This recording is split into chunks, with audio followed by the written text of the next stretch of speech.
ಬೆಂಗಳೂರು ಜನರ ಜೇಬಿಗೆ ಮತ್ತೆ ಕತ್ತರಿ. ವಾಹನ ಸವಾರರಿಗೆ ಶಾಕ್ ಮೇಲೆ ಶಾಕ್.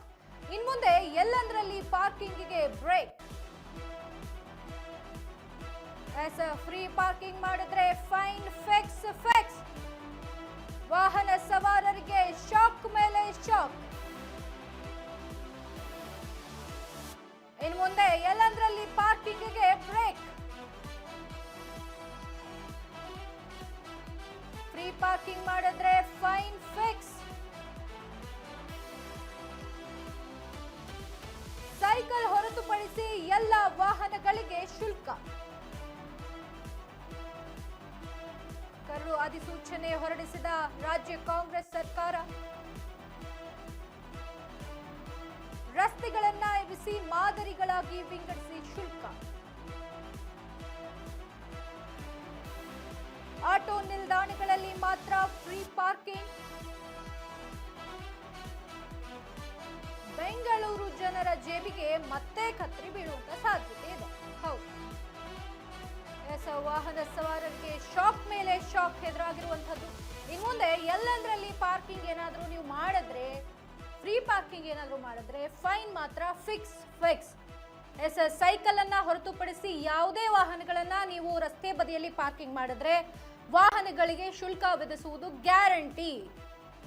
ರಾಜ್ಯ ಸರ್ಕಾರ ಕರಡು ಅಧಿಸೂಚನೆ ಹೊರಡಿಸಿ ಈ ನಿರ್ಧಾರವನ್ನ ಕೈಗೊಳ್ಳಲಾಗಿದೆ. ಇನ್ನು ರಸ್ತೆಗಳನ್ನ ಎಬಿಸಿ ಮಾದರಿಗಳಾಗಿ ವಿಂಗಡಿಸಿ ಶುಲ್ಕವನ್ನ ವಿಧಿಸಬಹುದು. ಇನ್ನು ಆಟೋ ನಿಲ್ದಾಣಗಳಲ್ಲಿ ಮಾತ್ರ ಫ್ರೀ ಪಾರ್ಕಿಂಗ್.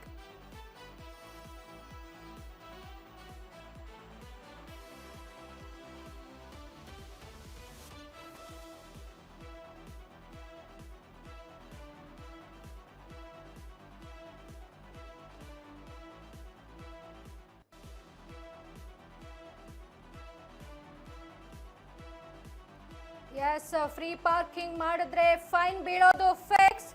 ಸೈಕಲ್ ಅನ್ನ ಹೊರತುಪಡಿಸಿ ಎಲ್ಲ ವಾಹನಗಳಿಗೆ ಶುಲ್ಕ ಕಡ್ಡಾಯ. ಇನ್ನು ರಾಜ್ಯ ಸರ್ಕಾರ ಕರಡು ಅಧಿಸೂಚನೆಯನ್ನ ಹೊರಡಿಸಿದೆ. ರಸ್ತೆಗಳನ್ನ ಎಬಿಸಿ ಮಾದರಿಗಳಾಗಿ ವಿಂಗಡಿಸಿ ಶುಲ್ಕವನ್ನ ಹಾಕಲಾಗುತ್ತೆ. ಇನ್ನು ಆಟೋ ನಿಲ್ದಾಣಗಳಲ್ಲಿ ಮಾತ್ರ ಫ್ರೀ ಪಾರ್ಕಿಂಗ್ ವ್ಯವಸ್ಥೆಯನ್ನ ಮಾಡಿ.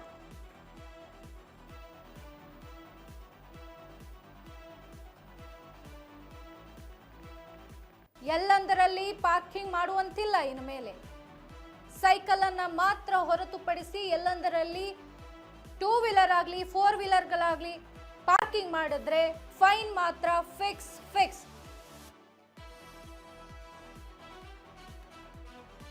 ಫ್ರೀ ಪಾರ್ಕಿಂಗ್ ಮಾಡಿದ್ರೆ ಫೈನ್ ಮಾತ್ರ ಕಟ್ಟಲೇಬೇಕಾಗುತ್ತೆ. ಇನ್ನು ಮೇಲೆ ಎಲ್ಲಂದರಲ್ಲಿ ಪಾರ್ಕಿಂಗ್ ಮಾಡಿದ್ರೆ ಪಕ್ಕಾ ಫೈನ್ ಬೀಳೋದು.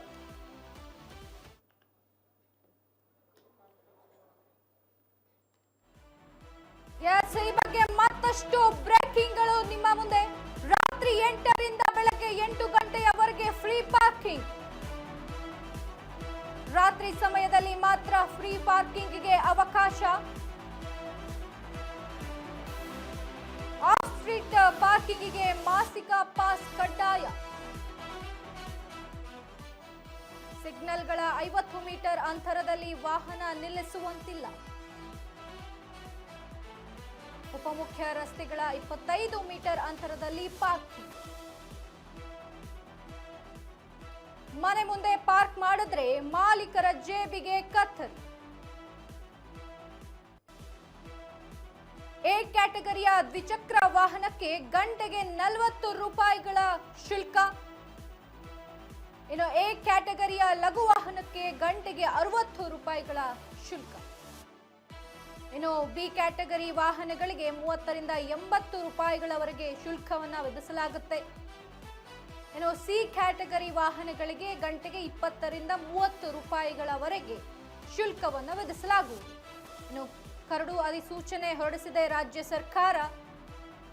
ಈ ಸೂಚನೆ ಮೇರೆಗೆ ರಾತ್ರಿ 8ರಿಂದ ಬೆಳಗ್ಗೆ 8 ಗಂಟೆಯವರೆಗೆ ಫ್ರೀ ಪಾರ್ಕಿಂಗ್ ವ್ಯವಸ್ಥೆ ಮಾಡಿಕೊಳ್ಳಲಾಗುತ್ತೆ.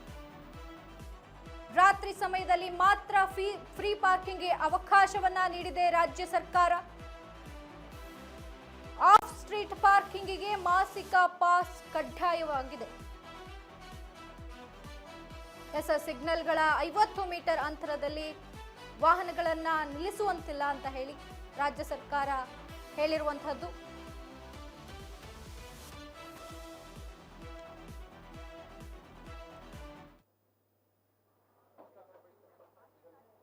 ಎಸ್ ಈ ಬಗ್ಗೆ ಹೆಚ್ಚಿನ ಮಾಹಿತಿಯನ್ನು ನೀಡಲು ನಮ್ಮ ಪ್ರತಿನಿಧಿ ವಿನೋದ್ ಅವರು ನಮ್ಮೊಟ್ಟಿಗೆ ಜಾಯಿನ್ ಆಗಿದ್ದಾರೆ. ಎಸ್ ವಿನೋದ್, ಈಗಾಗಲೇ ರಾಜ್ಯ ಸರ್ಕಾರ ಕರಡು ಸಮಿತಿಯನ್ನ ಹೊರಡಿಸಿದೆ. ಈಗಾಗಲೇ ಏನೆಲ್ಲ ನಿಯಮಗಳನ್ನ ಮತ್ತೆ ಈಗ ಜಾರಿಗೊಳಿಸಿದೆ ರಾಜ್ಯ ಸರ್ಕಾರ? ಚಂದ್ರ ಹಿರೇಮಠ್, ಏನು ಈ ಒಂದು ಸಿಲಿಕಾನ್ ಸಿಟಿಯಲ್ಲಿ ಬೇಕಾಬಿಟ್ಟಿ ವಾಹನಗಳನ್ನ ಪಾರ್ಕ್ ಮಾಡ್ತಿದ್ದಾರೆ. ಅಂದರೆ ರಸ್ತೆಗಳಾಗಿರ್ಬೋದು, ಉಪಮುಖ್ಯ ರಸ್ತೆಗಳಾಗಿರ್ಬೋದು, ಜೊತೆಗೆ ಇನ್ನು ಬೇರೆ ಬೇರೆ ಭಾಗಗಳಲ್ಲಿ ರಸ್ತೆ ವಾಹನಗಳನ್ನ, ದ್ವಿಚಕ್ರ ವಾಹನಗಳ ಮತ್ತು 4 ಚಕ್ರ ವಾಹನಗಳನ್ನ ಬೇಕಾಬಿಟ್ಟಿಯಾಗಿ ಪಾರ್ಕ್ ಅನ್ನ ಜನಗಳು ಮಾಡ್ತಿದ್ದಾರೆ. ಇದರಿಂದ ಒಂದು ಸಾರ್ವಜನಿಕರ ಓಡಾಟಕ್ಕೆ, ಜೊತೆಗೆ ಸುಗಮ ಸಂಚಾರಕ್ಕೆ ಅಡ್ಡಿ ಆಗ್ತಿದೆ. ಜೊತೆಗೆ ಇದರಿಂದ ಟ್ರಾಫಿಕ್ ಸಹ ಜಾಸ್ತಿ ಆಗ್ತಿದೆ ಸಿಲಿಕಾನ್ ಸಿಟಿ ಭಾಗದಲ್ಲಿ. ಆ ಒಂದು ಕಾರಣಕ್ಕೆ ಇದೀಗ ಒಂದು ಸಿಲಿಕಾನ್ ಸಿಟಿಯಲ್ಲಿ ಈ ಒಂದು ಪಾರ್ಕಿಂಗ್ ಅನ್ನ ನಿಯಂತ್ರಣ ಮಾಡೋದಕ್ಕೆ, ಜೊತೆಗೆ ಒಂದು ಏನು ಈ ಒಂದು ಟ್ರಾಫಿಕ್ ಅನ್ನ ನಿಯಂತ್ರಣ ಮಾಡೋಕ್ಕೆ GBA ಅಧಿಕಾರಿಗಳು ಈ ತರದ್ದು ಒಂದು ಕ್ರಮವನ್ನು ತೆಗೆದುಕೊಂಡು, ಅಂದ್ರೆ ಇದು GBA ಒಂದು ಪ್ರೊಸೆಸ್ ಕಳಿಸಿದೆ. ಒಂದು ಪ್ರೊಸೀಜರ್ಗೆ ಈಗಾಗಲೇ ರಾಜ್ಯ ಸರ್ಕಾರ ಅಪ್ರೂವಲ್ ಕೊಟ್ಟು ಕರಡು ಪ್ರತಿಯನ್ನ ಹೊರಡಿಸಿದೆ. ಅಂದ್ರೆ ಯಾಕೆ ಅಂದ್ರೆ ಈಗ ಫುಟ್ಪಾತ್ ಒತ್ತುವರಿ ಮಾಡಿದ್ರು, ಅದರಿಂದ ಜನಜಂಗುಳಿಯಿಂದ ಟ್ರಾಫಿಕ್ ಆಗ್ತಾ ಇತ್ತು. ಮತ್ತೆ ವಾಹನಗಳನ್ನ ಏನು ಈ ಬೇಕಾಬಿಟ್ಟಿ ಪಾರ್ಕ್ ಮಾಡ್ತಾ ಅದನ್ನು ಟ್ರಾಫಿಕ್ ಆಗ್ತಿತ್ತು. ಸೊ ಹೀಗಾಗಿ ಟ್ರಾಫಿಕ್ ಅನ್ನ ನಿಯಂತ್ರಣ ಮಾಡೋಕ್ಕೆ ಏನೆಲ್ಲ ಮಾರ್ಗಗಳಿದಾವೆ ಆ ಒಂದು ಮಾರ್ಗಗಳನ್ನ ಅನುಸರಿಸೋದಕ್ಕೆ ಈಗಾಗಲೇ GBA ಮುಂದಾಗಿದೆ. ಅದರ ಭಾಗವಾಗಿನೇ ಒಂದು ವಾಹನಗಳ ಬೇಕಾಬಿಟ್ಟಿ ಪಾರ್ಕಿಂಗ್ ಮಾಡುವುದು. ಇಲ್ಲಿ ಪ್ರಮುಖವಾಗಿ ಗಂಟೆಗೆ ಇಂತಿಷ್ಟು ಕಿಲೋಮೀಟರ್, ಅಂದ್ರೆ ದ್ವಿಚಕ್ರ ವಾಹನಗಳನ್ನ ಗಂಟೆಗೆ 20 ರಿಂದ 30 ರೂಪಾಯಿ, ಮತ್ತೆ 4 ಚಕ್ರದ ವಾಹನಗಳನ್ನ 40 ರಿಂದ 80 ರೂಪಾಯಿ, ಈ ತರ ಒಂದು ABC 3 ಕ್ಯಾಟಗರಿಗಳನ್ನು ಮಾಡಿ ಆ ಒಂದು 3 ಕ್ಯಾಟಗರಿಯಿಂದ ಸಹ ಒಂದು ಜನರಿಂದ ಹಣ ವಸೂಲಿ ಮಾಡಕ್ಕೆ GBA ಅಧಿಕಾರಿಗಳು ಮುಂದಾಗಿದ್ದಾರೆ. ಅಂದ್ರೆ ಇಲ್ಲಿ ಹಣ ವಸೂಲಿ ಮಾಡೋದಷ್ಟೇ ಇವರ ಪ್ರಮುಖ ಅಜೆಂಡಾ ಅಲ್ಲ, ಟ್ರಾಫಿಕ್ ನಿಯಂತ್ರಣ ಮಾಡಬೇಕನ್ನುವ ನಿಟ್ಟಿನಲ್ಲಿ ಈ ಒಂದು ಕ್ರಮವನ್ನ ಒಂದು ಬೆಂಗಳೂರು ನಗರಾಭಿವೃದ್ಧಿ ಸಚಿವ ಕೃಷ್ಣ ಬೈರೇಗೌಡರು ಕೊಟ್ಟಿದ್ದಾರೆ. ಆ ಒಂದು ಕಾರಣಕ್ಕೆ ಇದೀಗ ಒಂದು GBA ಪ್ರಪೋಸಲ್ಗೆ ಒಂದು ರಾಜ್ಯ ಸರ್ಕಾರ ಅಧಿಕೃತವಾಗಿ ಒಂದು ಆದೇಶ ಮುದ್ರೆ ಒತ್ತಿ ಒಂದು ಕರಡು ಪ್ರತಿಯನ್ನ ಈಗಾಗಲೇ ಬಿಡುಗಡೆ ಮಾಡಿದೆ. ಇಲ್ಲಿ ಪ್ರಮುಖವಾಗಿ ಬೆಳಗ್ಗೆ 8 ರಿಂದ ರಾತ್ರಿ 8 ಗಂಟೆವರೆಗೆ ಯಾವುದೇ ರೀತಿ ಈ ತರ ಒಂದು ಶುಲ್ಕ ವಸೂಲಿ ಮಾಡೋದಾಗಿರಲಿ, ಬೇಕಾದಲ್ಲಿ ಈಗ ಮುಂಚೆ ಯಾವ ತರ ಎಲ್ಲಿ ಬೇಕಾದಲ್ಲಿ ಪಾರ್ಕ್ ಮಾಡೋದಿತ್ತು. ಆದರೆ ರಾತ್ರಿ 8 ಗಂಟೆ ಒಳಗೆ ಬೆಳಗ್ಗೆ 8 ಗಂಟೆ ನಂತರ ಏನು ಈ ಟೈಮಿಂಗ್ ಇದೆ, ಈ ಪೀರಿಯಡ್ ಅಲ್ಲಿ ಅಂದ್ರೆ ಇದೆಲ್ಲ ಒಂದು ಪೀಕ್ ಅವರ್, ಆ ಒಂದು ಸಂದರ್ಭದಲ್ಲಿ ಒಂದು ಟ್ರಾಫಿಕ್ ಅನ್ನು ನಿಯಂತ್ರಣ ಮಾಡೋದಕ್ಕೆ ಈ ತರ ಒಂದು ಕ್ರಮವನ್ನು ರಾಜ್ಯ ಸರ್ಕಾರ ಆಗಲಿ GBA ಅಧಿಕಾರಿ ಆಗಲಿ ತೆಗೆದುಕೊಂಡಿದ್ದಾರೆ. ಇದಕ್ಕೆ ಈಗಾಗಲೇ ತಾತ್ಕಾಲಿಕವಾಗಿ ಜನರುಗಳು ಸಾಕಷ್ಟು ಆಕ್ರೋಶವನ್ನು ಹೊರಹಾಕ್ತಿದ್ದಾರೆ. ಯಾಕಂದ್ರೆ ಪ್ರತಿದಿನ ಲಕ್ಷಾಂತರ ವಾಹನಗಳು ನಮ್ಮ ಬೆಂಗಳೂರಲ್ಲಿ ಹೊಸ ವಾಹನಗಳು ಖರೀದಿ ಆಗ್ತಿವೆ, ಜೊತೆಗೆ ರಿಜಿಸ್ಟ್ರೇಷನ್ ಆಗ್ತಿದೆ. ಸೊ ಹೀಗಾಗಿ ಸರ್ವೇ ಸಾಮಾನ್ಯವಾಗಿ ವಾಹನ ಸವಾರರು ಇದಕ್ಕೆ ಆಕ್ರೋಶವನ್ನು ಹೊರಹಾಕೋದು ಸರ್ವೇ ಸಾಮಾನ್ಯ. ಆದ್ರೆ ವಾಹನ ಸವಾರರ ಆಕ್ರೋಶಕ್ಕೆ ರಾಜ್ಯ ಸರ್ಕಾರ ಯಾವ ತರ ಸ್ಪಂದನೆ ಮಾಡುತ್ತೆ ಅನ್ನೋದು ಒಂದು ಕಾದು ನೋಡೋಕ್ಕಿದೆ, ಒಂದು ಕುತೂಹಲ. ಇದೊಂದು ಆದ್ರೆ ಇದಕ್ಕೆ ಸಮರ್ಥನೆ ಏನು ಅನ್ನೋದು ಪ್ರಮುಖವಾಗಿ ಮುಖ್ಯ. ಯಾಕಂದ್ರೆ ಇದಕ್ಕೆ ಇನ್ನೂ ಯಾವ GBA ಸಚಿವರು ಅದು ಯಾರು ರೆಸ್ಪಾನ್ಸ್ ಮಾಡಿಲ್ಲ. ಇನ್ಮೇಲೆ ಯಾವ ತರ ರೆಸ್ಪಾನ್ಸ್ ಮಾಡ್ತಾರೆ ಅನ್ನೋದು ಕಾದು ನೋಡ್ಬೇಕು. ಇದೊಂದು ಕಡೆ ಆದ್ರೆ ಇನ್ನು ವಿರೋಧ ಪಕ್ಷಗಳು ಇದಕ್ಕೆ ಸಾಕಷ್ಟು ವಿರೋಧವನ್ನು ಮಾಡ್ತಾರೆ. ಯಾಕಂದ್ರೆ GBA ಮತ್ತೆ ರಾಜ್ಯ ಸರ್ಕಾರ ಕಂಡಲ್ಲಿ ಜನರ ಜೇಬಿಗೆ ಕತ್ತರಿ ಆಗ್ತಿದೆ.